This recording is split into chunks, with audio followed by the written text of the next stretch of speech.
வணக்கங்க. இன்றைக்கி நம்ம பார்க்க போகிறது சிறு பசலை பார்க்கலாம். ஃபஸ்ட்டு அதுக்கு ஒரு குக்கர் இது பண்ணிக்கலாங்க. கைப்பிடி 2 கைப்பிடி அளவு கீரை இருக்கும். அது கொஞ்சம் கூடவே இருக்குன்னு வச்சுக்கோங்களேன். அதுக்கு வந்து ஒரு 4 தக்காளி போடுறேன், பழுத்த தக்காளி.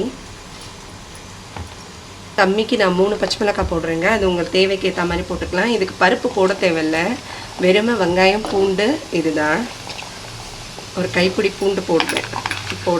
அதே மாதிரி கொஞ்சம் வெங்காயமாக போட்டுக்கிறேன், இதுக்கு தேவையான அளவு.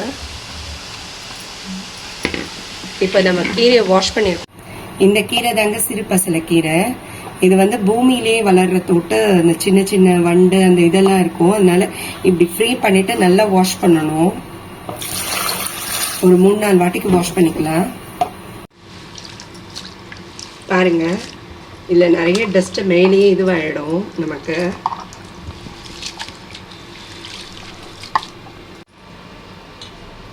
இந்த கீரையை வந்து ஆயணும் அந்த மாதிரி ஒரு ஸ்டெப்பெல்லாம் கிடையாது இல்லைங்களா, அதையும் இதோட சேர்த்துக்கிறேன். பாருங்கள் கீரை எவ்வளோ க்ளீன் ஆகிடுச்சுன்னு.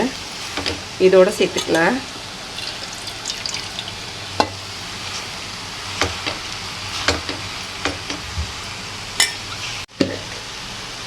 இதுக்கு தேவையாக கொஞ்சோண்டு மஞ்சள் பொடி போடுறேங்க.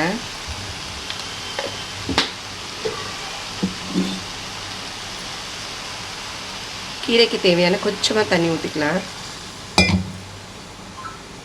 கொஞ்சம் புளி போட்டுக்கலாம். புளி வாஷ் பண்ணி க்ளீன் பண்ணி வச்சுருக்கேங்க, சீடு இல்லை. இதையும் இதோட சேர்த்துப்போம்.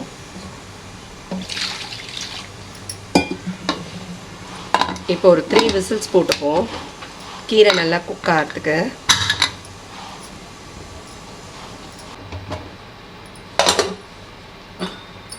பாருங்கள் கீரை நல்லா ஸ்மாஷ் ஆகி வெந்துட்டுருக்கு.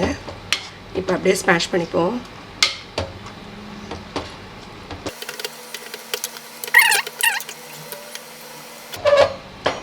கீரையை தாளிச்சுப்போம்.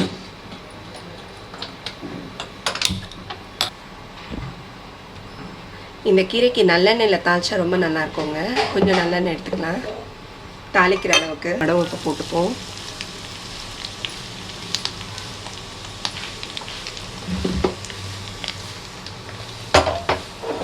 கீரை கடைஞ்சதோடு மிக்ஸ் பண்ணிப்போம். இதுக்கு தேவையான உப்பு சேர்த்துப்போங்க.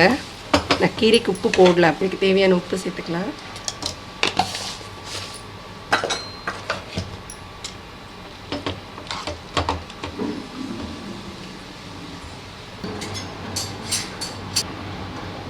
நல்லா கடைஞ்சாச்சுங்க. இப்போ நம்ம வடவத்தை இதோட சேர்த்துப்போம்.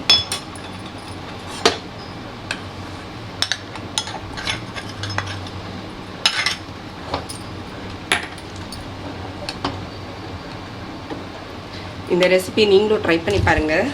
இட்ஸ் மீ கிரிதரன் சேனலை சப்ஸ்கிரைப் பண்ணுங்கள். தேங்க்ஸ் ஃபார் வாட்சிங் திஸ் வீடியோ.